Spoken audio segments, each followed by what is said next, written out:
Halo, Assalamualaikum warahmatullahi wabarakatuh. Perkenalkan, nama saya Leonardo Adiguna, NRP 521410092. Nah, di sini saya akan membuat video tentang 13 video pemahaman materi yang telah disampaikan pada mata kuliah MPTIB.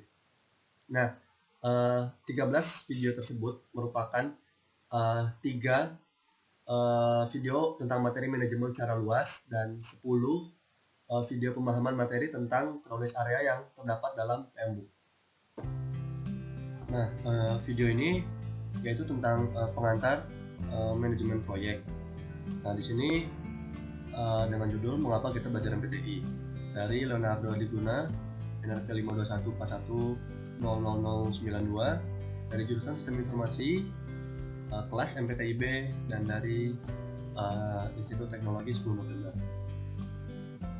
Nah, yang pertama, apa sih manajemen dan apa sih proyek dan apa juga manajemen proyek itu tersendiri. Nah, jadi di sini manajemen adalah sebuah proses dalam rangka untuk mencapai suatu tujuan organisasi dengan cara bekerja sama secara bersama-sama tentunya dengan orang-orang dan sumber daya yang dimiliki organisasi. Nah, jadi manajemen ini adalah suatu cara di mana kita bekerja sama-sama dengan orang-orang yang telah menjadi tim proyek dengan kita dan di mana kita ini mempunyai tujuan yang sama. Dan juga lalu di sini proyek merupakan usaha sementara yang dilakukan untuk menciptakan produk layanan yang unik atau hasilnya. Nah, jadi proyek ini sebagai hasil yang unik. Jadi manajemen proyek ini, kalau menurut saya, ialah suatu proses untuk menyelesaikan proyek itu tersendiri dengan tujuan yang sama, dengan sumber daya yang orang-orang lain tadi, dan dilakukan. Nah, lalu selanjutnya di sini terdapat macam-macam stakeholder ya, dimana yang pertama itu terdapat vendor. Nah, vendor ini merupakan stakeholder yang sangat penting, di mana vendor ini tanpa bantuan vendor ini kita tidak bisa istilahnya mengerjakan sesuatu yang sulit gitu. Misalnya kayak kita ingin membuat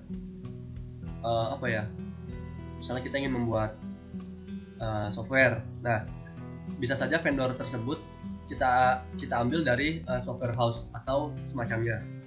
Lalu di sini project owner. Nah, project owner ini adalah merupakan orang-orang atas yang dimana dia ini memiliki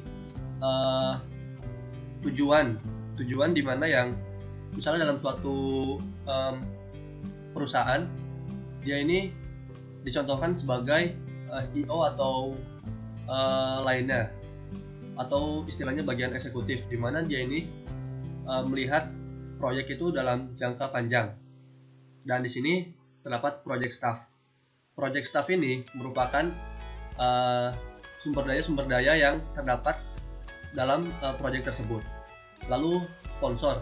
Nah, sponsor ini merupakan yang memberikan kita dukungan berupa dana.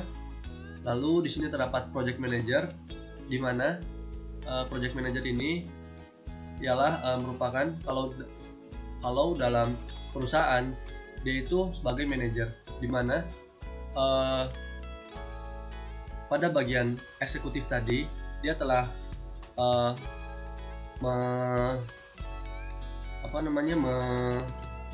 melangsungkan atau pokoknya project manager ini yang akan membagi proyek-proyek ini menjadi jangka waktu yang pendek. Nah, lalu di sini apa sih motivasi kita dalam belajar manajemen, mengetahui manajemen? Nah, di sini, dalam mengetahui manajemen, kita akan bisa membuat proyek dengan baik, di mana proyek yang berkualitas itu merupakan proses dalam menjalankannya juga baik. Nah, di sini kalau dalam gambar ini, di sini lampu ini saya gambarkan sebagai ide, dan di sini gambar ini saya saya gambarkan sebagai pengerjaannya, dan arti dari sini itu. Nah, jadi ide jika dikerjakan dengan baik, atau ide dalam yang kita akan melakukan project itu, dan jika dilakukan dengan baik, maka hasilnya pun akan baik. Nah, di sini ada gaji profesi dari IT ya.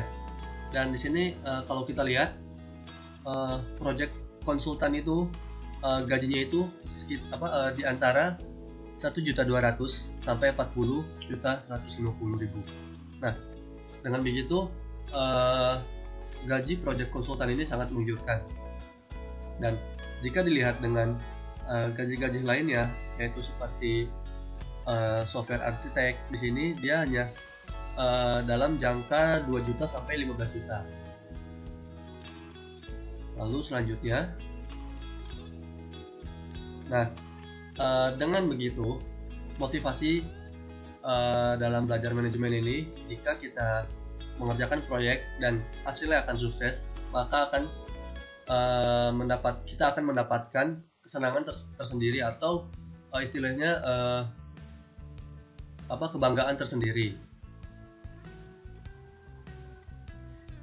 Nah, lalu di sini terdapat beberapa diagram dari kegagalan proyek TI. Di sini kalau kita lihat proyek yang kecil itu bisa kita lihat yang sukses itu berupa 76%, sedangkan yang gagal itu 4%, dan yang mendapat masalah itu di sini ada 20%. Dan kalau di proyek yang besar, di sini kita lihat yang sukses itu hanya sedikit, yaitu 12%, sedangkan yang failed ini 35%, dan yang challenge ini 53%. Dan dengan begitu, menjalankan proyek yang besar ini lebih sulit daripada menjalankan proyek yang kecil, apalagi menjalankan proyek dari teknologi informasi itu sendiri. Nah, sekian video dari saya tentang pemahaman manajemen proyek. Kurang lebihnya mohon maaf. Wassalamualaikum warahmatullahi wabarakatuh.